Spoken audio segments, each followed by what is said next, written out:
स्वागत है दोस्तों आप सबका। आज की इस वीडियो में हम चर्चा करेंगे कक्षा 12 के राजनीति विज्ञान के अध्याय समकालीन विश्व में सुरक्षा। इसका पहला जो पार्ट है दोस्तों वो वीडियो अपलोड किया जा चुका है और ये दूसरा पार्ट है। तो बिना कोई देरी के हम शुरू करते हैं दोस्तों। तो सुरक्षा की दो धारणाएं हैं, पारंपरिक और अपारंपरिक। सुरक्षा का जो बुनियादी अर्थ है वो होता है खतरे से आज़ादी। तो हमने पारंपरिक सुरक्षा के बारे में पहले वीडियो में बात की है। इस वीडियो में हम बात करेंगे सुरक्षा के अपारंपरिक धारणा के बारे में। तो पारंपरिक थोड़ा सा मैं वापस बताना चाहूँगा दोस्तों। जो किसी देश की जो सीमा रेखा पे हैं, जो बॉर्डर हैं, बाहर से किसी देश के द्वारा जो सैन्य खतरा होता है उसे हम जो पारंपरिक धारणा के अंतर्गत रखते हैं। और देश के अंदर जो सैनिक संघर्ष हैं या सशस्त्र संघर्ष बोल सकते हैं, अंदरूनी जो खतरा है, उनको भी हम पारंपरिक जो धारणा में रख सकते हैं। अब हम बात करेंगे अपारंपरिक खतरे फिर कौन कौन से हैं ना, इस धारणा में कौन कौन से खतरे हैं। तो सुरक्षा की अपारंपरिक धारणा सिर्फ सैनिक खतरों से संबंध नहीं है, यानी इसमें सैनिक खतरों को भी रख सकते हैं, लेकिन उसके अलावा और भी खतरे हैं देशों पर। उन खतरों की बात हम इस पार्ट में करते हैं, इस वाले अपारंपरिक धारणा के तहत करते हैं।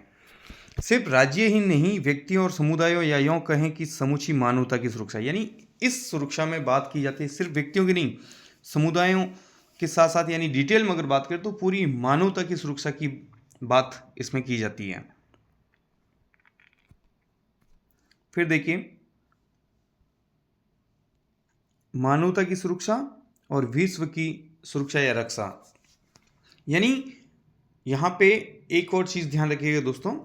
सुरक्षा की अपारंपरिक धारणा का क्या तात्पर्य, इस प्रकार का प्रश्न बनता है। तो मानवता की सुरक्षा या विश्व की सुरक्षा।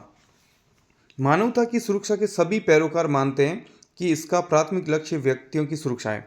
यानी देखिए, इस जो धारणा का समर्थन करने वाले जितने भी लोग हैं उन सबका ये मानना है कि उनका प्राथमिक लक्ष्य क्या है, व्यक्तियों की सुरक्षा। अब ये नहीं कि किसी और देश की सेना से रक्षा करना, हर तरह के खतरों से व्यक्तियों को बचाना, व्यक्तियों को सुरक्षा देना, ठीक है ना। ये किस में आता है, अपारंपरिक सुरक्षा में आता है। अब हम बात करते हैं मानवता की सुरक्षा। तो मानवता की सुरक्षा को भी हम जो है वो दो अर्थों में ले सकते हैं। एक जैसे संकीर्ण अर्थ लें तो हिंसा या खून खराबे से बचाना, ठीक है। और दूसरा जो है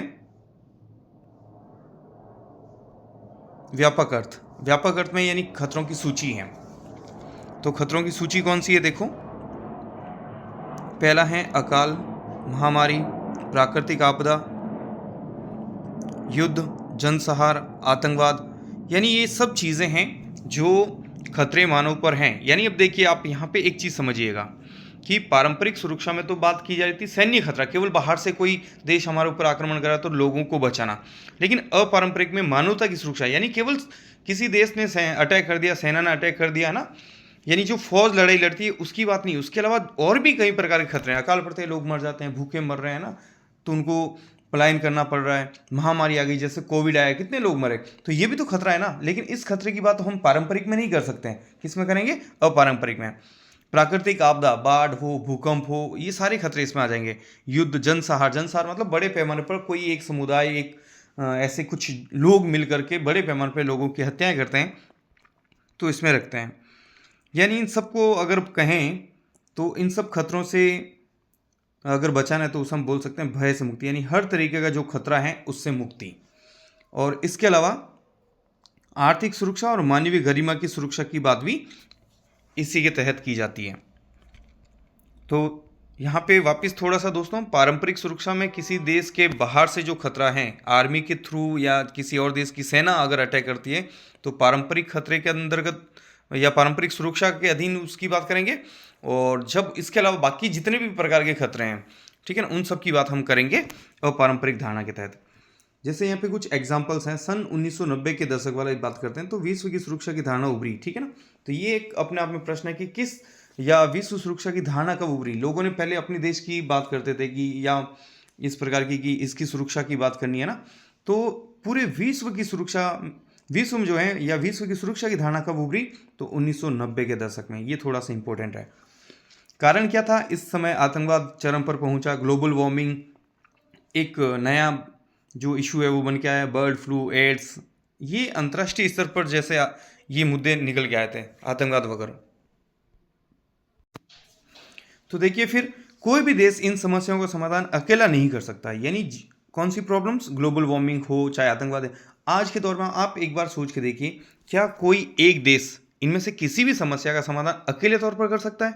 नहीं कर सकता दोस्तों, उन्हें सपोर्ट सिस्टम की जरूरत पड़ेगी। एक एग्जाम्पल लो, कोविड-19, क्या कोरोना का सामना कोई एक अकेला देश कर सकता है? अगर वैक्सीन किसी ने बनी तो वो सबको देने की कोशिश करता है, उसकी सूचना देना, कौन सा वायरस है ना, ये सब जानकारियाँ, क्योंकि कोई भी अकेला देश अब ये सामना नहीं कर सकता, इसलिए इस प्रकार के खतरों का सामना करने के लिए उन्हें सहयोग करना ही पड़ेगा। अब इसमें है खतरे के नए स्रोत। अपारंपरिक सुरक्षा की धारणा के दो पक्ष हैं, एक है मानवता की सुरक्षा और दूसरा है विश्व की सुरक्षा, ठीक है ना, ये इंपॉर्टेंट है। अच्छा प्रश्न यहाँ से बन रहा है कि अपारंपरिक सुरक्षा की धारणा के दो पक्ष कौन कौन से हैं, मानवता की सुरक्षा और विश्व की सुरक्षा।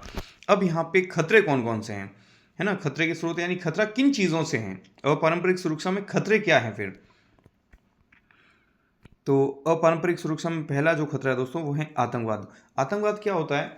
राजनीतिक हिंसा है, यानी भय के द्वारा ऐसे हिंसा करके किसी समुदाय को डराना, ताकि उनकी जो सरकार है वो उनके सामने समर्पण कर दे और उनकी जो मांगे हैं वो मान लेते हैं। तो उदाहरण के तौर पे देखें कि अमेरिका ने इससे पहले डिनाई किया था, हमेशा ही मना किया कि आतंकवाद नाम की कोई चीज़ नहीं है, ठीक है।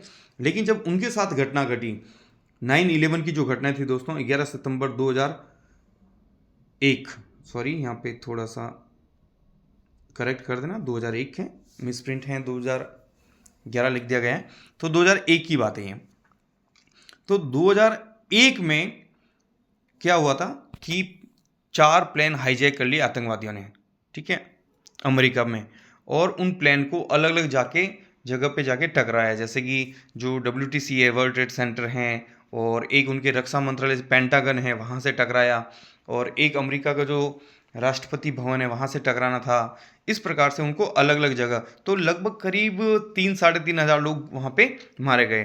तो इन सब के जरिए कारण ये था कि अमेरिका जो है उन आतंकवादियों को पहले तो मदद दे रहा था और बाद में उनको मदद देना बंद कर दिया और आपसी विवाद हो गया था। तो आतंकवादियों ने उनको सबक सिखाने के लिए किया, और इसीलिए अमेरिका ने फिर इसकी आलोचना की थी कि हाँ आतंकवाद नाम की चीज़ है, फिर उन्होंने अंतर्राष्ट्रीय स्तर पर इसके खिलाफ लड़ाई शुरू कर दी थी। तो पहला खतरा कौन सा है? आतंकवाद। दूसरा मानव अधिकार। मानव अधिकार का मतलब मानव अधिकारों का उल्लंघन होता है दुनिया में अनेक जगह। मानव अधिकार क्या है? मानव को मानव होने के नाते जो अधिकार मिलते हैं, मनुष्य को मनुष्य होने के नाते जो अधिकार मिलते हैं वो मानव अधिकार हैं। तो इसमें कौन कौन से या किन अधिकारों को रखते हैं? जैसे राजनीतिक अधिकार। राजनीतिक अधिकार में कौन से हैं? जैसे अभिव्यक्ति की स्वतंत्रता, यानी व्यक्ति को अपने विचारों को अभिव्यक्त करने की स्वतंत्रता है, उसको आज़ादी है। सभा करने की आज़ादी, आर्थिक और सामाजिक अधिकार, और मूलवासी और अल्पसंख्यकों के अधिकार, ठीक है। इन अधिकारों के ऊपर लोग जो हैं इनका उत्पीड़न करते हैं, उनका हनन करते हैं, और उनको मनुष्य होने के नाते जो अधिकार प्रकृति ने दिए हैं, जो आज के जन समुदाय ने दिए हैं, उन अधिकारों का हनन करना ये भी एक खतरा है, उन अधिकारों के ऊपर खतरा है। फिर है निर्धनता। तो आतंकवाद, मूल अधिकारों का हनन या मानव अधिकारों का हनन, और निर्धनता, गरीबी अपने आप एक बहुत बड़ी समस्या है दोस्तों। ये भी एक मानव के ऊपर खतरा है। न जाने कितने लोग हैं जो 2 वक्त की रोटी तक नहीं खा पाते हैं।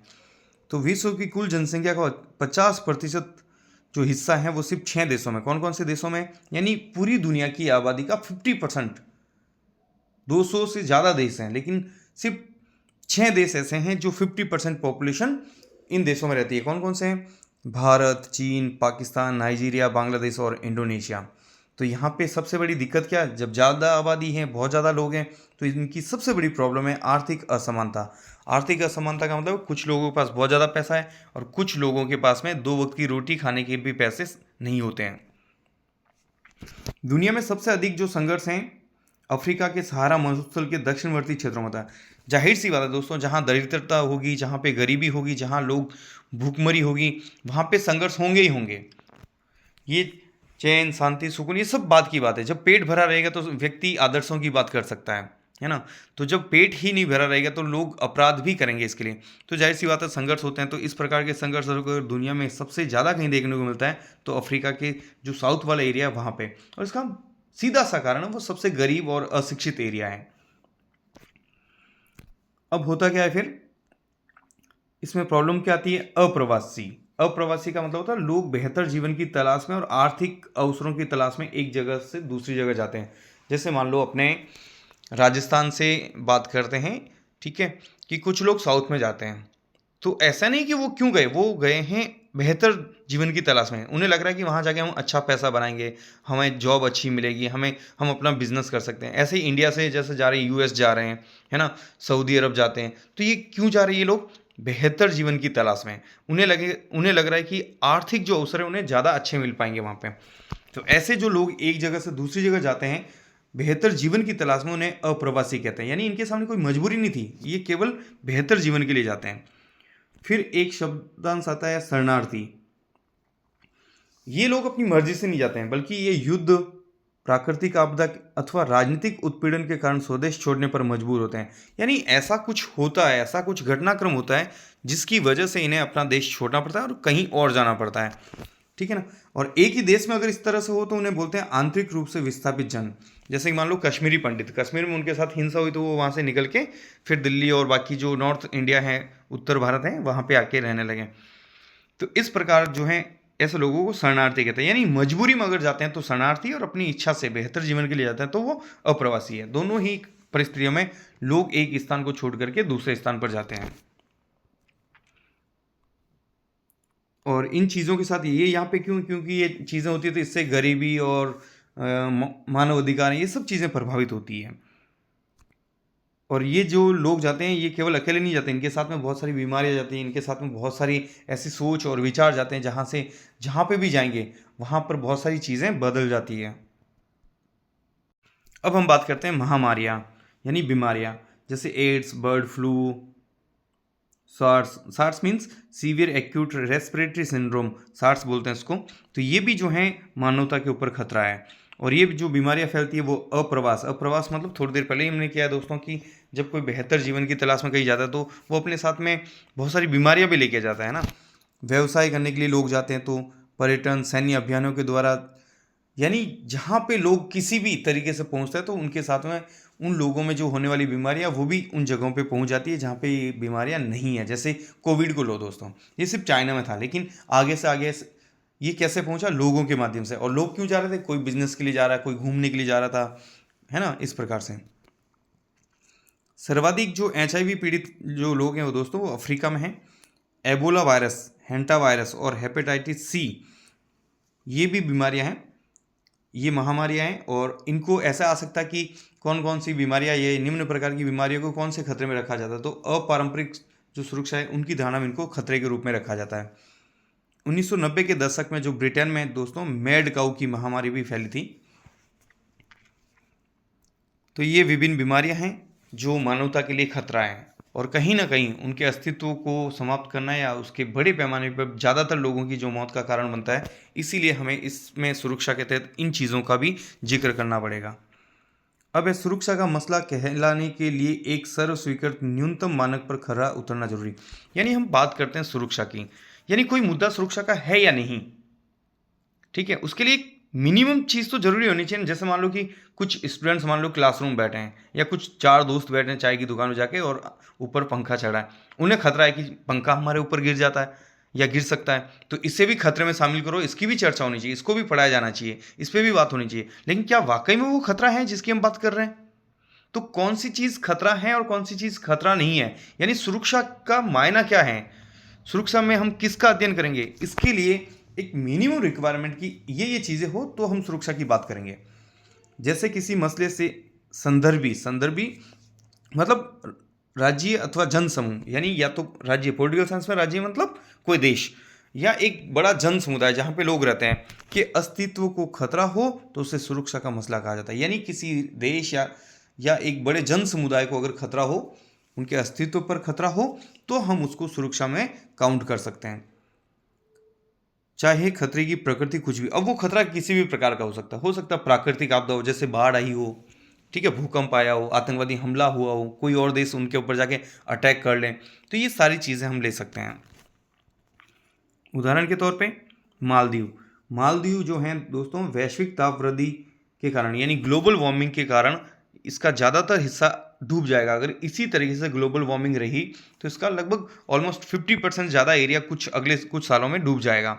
जैसे बोत्सवाना की बात करें तो प्रति 3 नागरिक में से एक HIV से वो ग्रसित हैं। तो क्या ये खतरा नहीं है वहाँ के लोगों के ऊपर? क्या बात की जा सकती है? तो इसीलिए ये है कि ज़्यादातर अगर जन समुदाय प्रभावित होता तो उसे खतरे में काउंट कर सकते हैं। सन 1994 की बात है दोस्तों, रवांडा में 5 लाख तुत्सी जनजाति के लोगों को जो है हुतू जनजाति के लोगों ने मार दिया। तो किनको मारा? तुत्सी जनजाति के लोगों को। वहीं पे एक और जनजाति है हुतू। तो ये भी आ सकता है कि हुतू जनजाति किस देश की है? रवांडा की है ना। तो उन्होंने हुतू लोगों ने तुत्सी लोगों को मार दिया था, तो इसीलिए इसको सुरक्षा में काउंट करते हैं, इस पे बात होती है। अब बात हमने कर ली दोस्तों की पारंपरिक सुरक्षा और अपारंपरिक सुरक्षा। अब बात यह है कि इनका समाधान क्या है ना। तो एक अगला बिंदु सहयोग मूलक सुरक्षा, यानी सुरक्षा तो सबको जरूरी है, लेकिन हम किस प्रकार से सुरक्षा स्थापित कर सकते हैं, है ना। तो इसमें है सहयोग मूलक, यानी सहयोग करके, एक दूसरे की हेल्प करके हम इस प्रकार के खतरों से निपट सकते हैं। जैसे अपारंपरिक खतरों से निपटने के लिए सैन्य संघर्ष की नहीं बल्कि आपसी सहयोग की जरूरत है। यानी अगर आप पारंपरिक खतरों से निपटने के लिए जा रहे हो, मतलब उनका सामना करने के लिए जा रहे हो, जहाँ पे कोई सेना अटैक करी, तो आप सेना का भी इस्तेमाल कर सकते हो।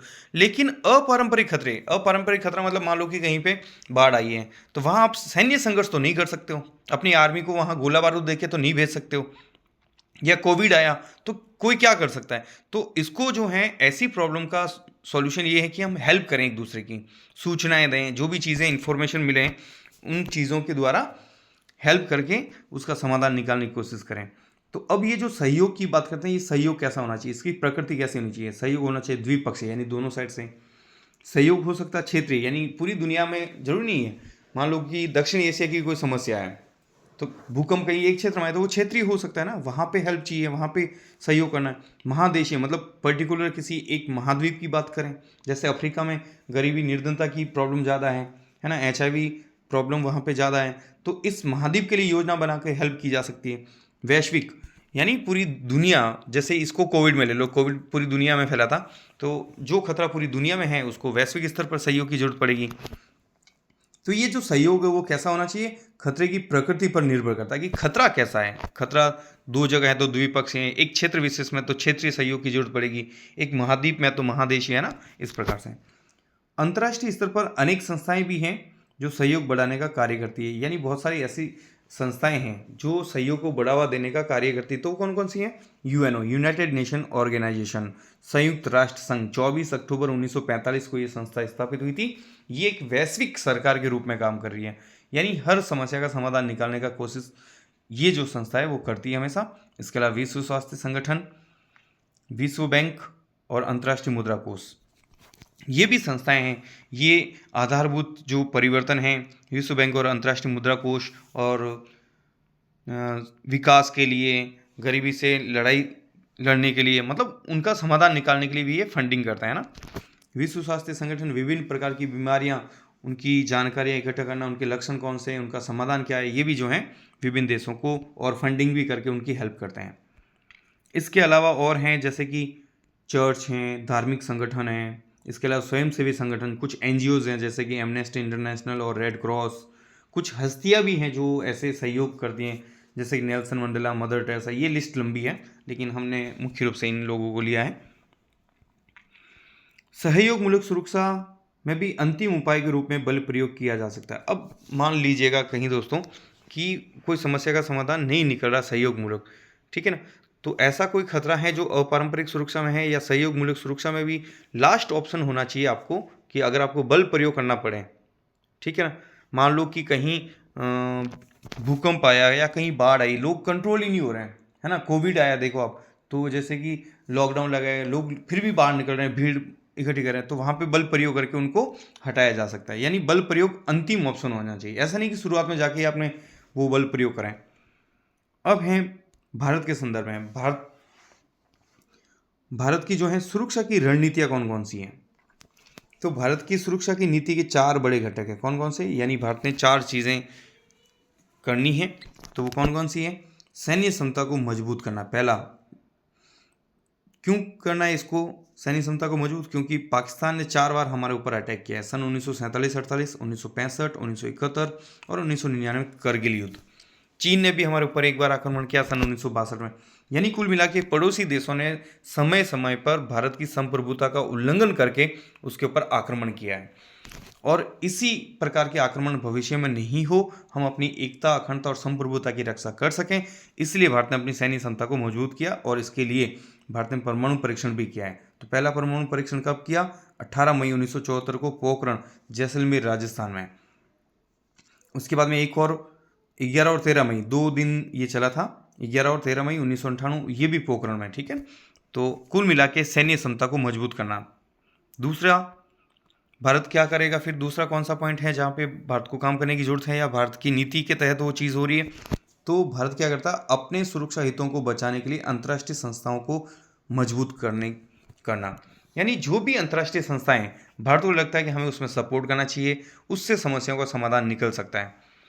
इसीलिए बात करें देश की आज़ादी से ही, तो पंडित जवाहरलाल नेहरू के समय से ही एशियाई एकता, उपनिवेशीकरण, निशस्त्रीकरण, है ना, इन सब चीज़ों को, गुटनिरपेक्षता, इन सब चीज़ों का समर्थन किया ताकि लोग एक साथ बैठें, आए और समस्या का समाधान संघर्ष के द्वारा नहीं बल्कि बातचीत के द्वारा निकाला जाए।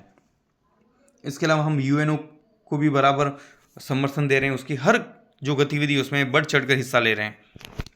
हथियारों के अप्रसार के संबंध में सार्वभौम और बिना भेदभाव वाली नीति का पक्ष, यानी ऐसी नीतियां जब भी बनी है जो बिना भेदभाव की हैं और पूरी दुनिया में से हथियारों को, जो खतरनाक हथियार हैं या खतरनाक किस्म के जो हथियार हैं, उनको रोकने की जो जो नीतियां बनाई गई है, भारत ने उनका भी समर्थन किया है। इसके अलावा गुटनिरपेक्षता, जो शीत युद्ध के टाइम दो जो गुट थे, पश्चिमी और पूर्वी, साम्यवादी और पूंजीवादी गुट, उनसे अलग रहकर अपनी स्वतंत्र विदेश नीति का पालन करना, इस नीति की अगुवाई भी की थी भारत ने। तो गुटनिरपेक्षता। फिर क्योटो प्रोटोकॉल। क्योटो जो है जापान का एक शहर है दोस्तों, और यहाँ पे 1997 में एक सम्मेलन बोल सकते हैं, ठीक है, तो वहाँ पे हस्ताक्षर हुए। प्रोटोकॉल का मतलब होता है नियमाचार, मतलब कुछ नियम तैयार किए गए, सब लोगों ने अपनी सहमति से उन नियमों को माना है। और उनका उद्देश्य क्या था क्योटो प्रोटोकॉल का? वैश्विक ताप वृद्धि पर काबू, यानी जो ग्लोबल वार्मिंग है वो बढ़ रहा है, उसको कंट्रोल करना है, तो सब देशों को साथ में आना पड़ेगा, कोई एक देश कुछ नहीं कर सकता है, ठीक है ना। और इसमें होता क्या है कि ग्रीन हाउस गैसों के उत्सर्जन को कम करना, तो ये भी है, भारत ने उसका भी समर्थन किया है। फिर यूएनओ में जो शांति सेना के जितने भी अभियान हैं, भारत ने भी बढ़ चढ़कर अपने शांति सैनिक भेजे हैं। तो इस प्रकार से हमने सैन्य क्षमता को मजबूत करने के साथ साथ अंतर्राष्ट्रीय स्तर पर जो जो संस्थाएं शांति स्थापना या मानवता की सुरक्षा के लिए काम किए जा रहे हैं, उनमें बढ़ चढ़कर हिस्सा लिया है। तीसरा, देश की अंदरूनी सुरक्षा समस्याओं से निपटने की तैयारी। अब ये तो हो गई बाहर से, देश के अंदर भी तो प्रॉब्लम है ना, उनका सॉल्यूशन निकालने के लिए भी भारत ने जो है विभिन्न प्रकार की तैयारी की है। जैसे कि कश्मीर की समस्या ले लो, पंजाब, नागालैंड, मिजोरम, यानी नॉर्थ ईस्ट हैं, पंजाब हैं और कश्मीर है, ये प्रॉब्लम हमेशा से रही है। यहाँ पे अलगाववाद की भावना हमेशा चरम पर रही है, तो भारत सरकार ने विभिन्न प्रकार की नीतियाँ बना करके, बातचीत, है ना, हर तरीके का जो समाधान हो सकता है वो करके भारत की एकता, अखंडता को सुरक्षित करने का काम किया है। इसके अलावा भारतीय राष्ट्रीय एकता हेतु शांतिपूर्ण और लोकतांत्रिक व्यवस्था का पालन, लेकिन इन सब चीज़ों के लिए सरकार ने जो है लोकतांत्रिक तरीकों से समाधान निकालने का प्रयास किया है। और अगला जो बिंदु है दोस्तों, वो है भारतीय अर्थव्यवस्था का नियोजित विकास। यानी भारत ने सुरक्षा को मजबूत करना है या सुरक्षा के बारे में क्या तैयारी है, तो जो अंतिम बिंदु है कि हमारी अर्थव्यवस्था को मजबूत करो। जब हमारी अर्थव्यवस्था मजबूत होगी तो हम इकोनॉमी मतलब अच्छी होगी, बूस्ट होगी, लोगों के पास पैसा आएगा, सरकार के पास पैसा आएगा, तो हम टेक्नोलॉजी के ऊपर भी काम कर सकते हैं। यानी हर तरीके से आज दुनिया में सबसे सुरक्षित देश कौन सा है? जिसकी इकोनॉमी बहुत अच्छी है, वो अच्छे हथियार खरीद सकते हैं, अच्छी इन्फॉर्मेशन निकाल सकते हैं, सब कुछ है ना। तो अर्थव्यवस्था अच्छी होनी चाहिए। तो आर्थिक असमानता को कम करना, गरीबी को समाप्त करना और मानवीय विकास, ये इसके प्रमुख लक्ष्य हैं दोस्तों। तो इस वीडियो में इतना ही दोस्तों। वीडियो कैसा लगा आप कमेंट सेक्शन में जाके बता सकते हो। इसका जो पहला पार्ट है इसका लिंक मैं डिस्क्रिप्शन में दे दूंगा। Thank you so much for watching.